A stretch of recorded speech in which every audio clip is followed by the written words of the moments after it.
Assalamualaikum warahmatullahi wabarakatuh. Shalom, Om Swastiastu, Nama Budaya, Salam Sejahtera untuk kita semua. Perkenalkan, nama saya Aldam Wildan Saputra. Saya dari Fakultas Psikologi. Di sini saya akan menjelaskan tentang sejarah perkembangan bahasa Indonesia. Di mana pada tugas kali ini merupakan salah satu syarat untuk penilaian bahasa ujian akhir semester bahasa Indonesia. Kita langsung saja ke materinya. Adapun rumusan masalahnya itu bagaimana munculnya bahasa Indonesia, kemudian bagaimana proses pengesahan bahasa Indonesia sebagai bahasa persatuan Indonesia, kemudian apa fungsi dan kedudukan bahasa Indonesia. Kita masuk ke asal mula bahasa Indonesia. Di mana bahasa Indonesia dalam sudut pandang linguistik merupakan sebuah variasi dari bahasa Melayu. Jadi bahasa Indonesia ini berasal dari bahasa Melayu tadinya, yang dasarnya adalah bahasa Melayu Riau. Jadi bahasa baku Indonesia itu dasar yang digunakan adalah bahasa Melayu Riau. Kemudian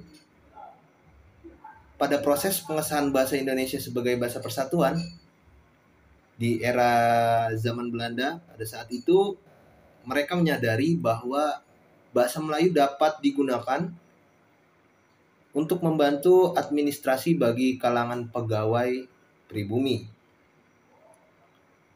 Di mana pada saat itu mereka menganggap bahwasannya para pegawai bumi itu dianggap lemah dalam penguasaan bahasa Belanda. Kemudian sejumlah sarjana berinisiatif untuk melakukan pembakuan terhadap bahasa Melayu,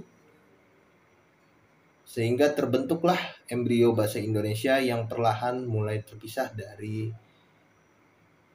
dasarnya itu bahasa Melayu Riau Johor.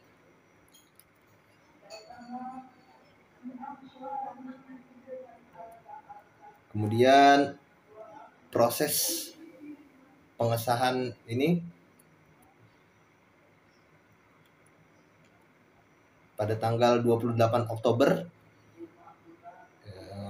yaitu pada saat Sumpah Pemuda, jadi Kongres Pemuda kedua, bahasa Indonesia diikrarkan sebagai bahasa persatuan oleh bahasa pemuda. Jadi oleh para pemuda diikrarkan bahwasannya bahasa Indonesia ini adalah bahasa persatuan Indonesia, di mana pada saat itu menyebabkan masyarakat melihat bahasa Indonesia ini sebagai bahasa yang lain dari bahasa Melayu dan menjadikan bahasa Indonesia ini sebagai bahasa persatuan bangsa Indonesia. Kemudian pada tanggal 18 Agustus 1945, tepat satu hari setelah kemerdekaan Indonesia, ya, jadi kemerdekaan Indonesia itu jatuh pada 17 Agustus 1945 dan disahkannya bahasa Indonesia sebagai bahasa negara itu satu hari setelahnya, pada tanggal 18 Agustus 1945, di mana pengesahan itu tercantum pada pasal 36 Undang-Undang Dasar 1945. Jadi bahasa negara ini disahkan langsung oleh Bapak Presiden Insinyur Soekarno. Kita lanjut ke fungsi dan kedudukan bahasa Indonesia, di mana bahasa Indonesia memiliki kedudukan sebagai bahasa nasional sekaligus sebagai bahasa negara.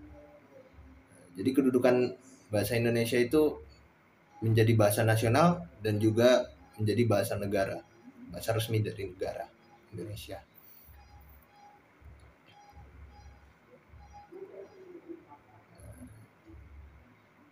Kedudukan ini seperti yang tadi saya sampaikan tercantum pada Ikrar Sumpah Pemuda 28 Oktober 1928 dan juga tercantum pada Pasal 36 Undang-Undang Dasar 1945.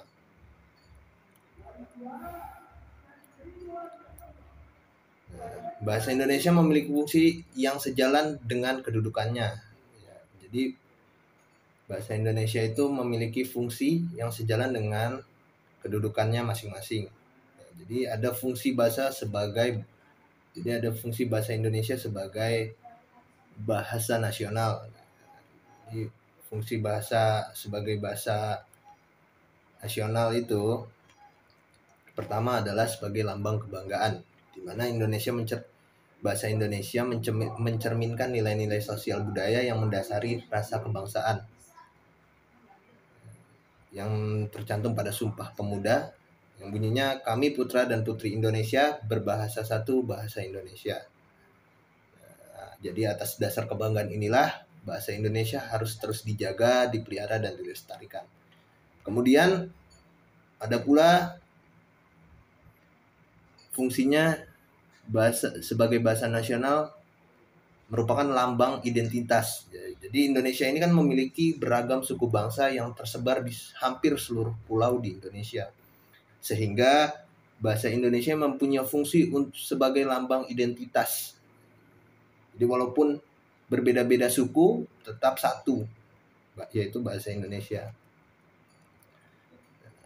Kemudian yang ketiga, juga sebagai alat pemersatu bagi suku dan bangsa. Nah, ini sebagai pemersatu berbagai suku dan bangsa. Dengan adanya bahasa Indonesia sebagai alat untuk mempersatukan berbagai suku dan bangsa, nah, ini dapat memungkinkan untuk menjalin persatuan di antara suku-suku, budaya, dan bahasa, tanpa menghilangkan identitas kesukuan serta kesetiaan pada nilai-nilai budaya dan bahasa daerah. Kemudian ada pula fungsinya sebagai bahasa negara atau bahasa resmi negara. Yang pertama, fungsinya adalah sebagai bahasa resmi kenegaraan, di mana bahasa Indonesia juga memiliki fungsi dalam kegiatan kenegaraan, seperti contohnya pidato kenegaraan dan kegiatan-kegiatan acara kenegaraan lainnya. Kemudian yang kedua, berfungsi juga sebagai bahasa pengantar di dunia pendidikan, di mana bahasa Indonesia menjadi bahasa pengantar dalam dunia pendidikan untuk menunjang kegiatan belajar mengajar. Kemudian yang ketiga juga sebagai alat pengembangan kebudayaan. Karena kebudayaan di Indonesia yang sangat beragam, maka perlu adanya pengembangan kebudayaan. Untuk itu, bahasa Indonesia bisa menjadi sebuah alat komunikasi perkembangan kebudayaan kepada berbagai suku, juga bangsa.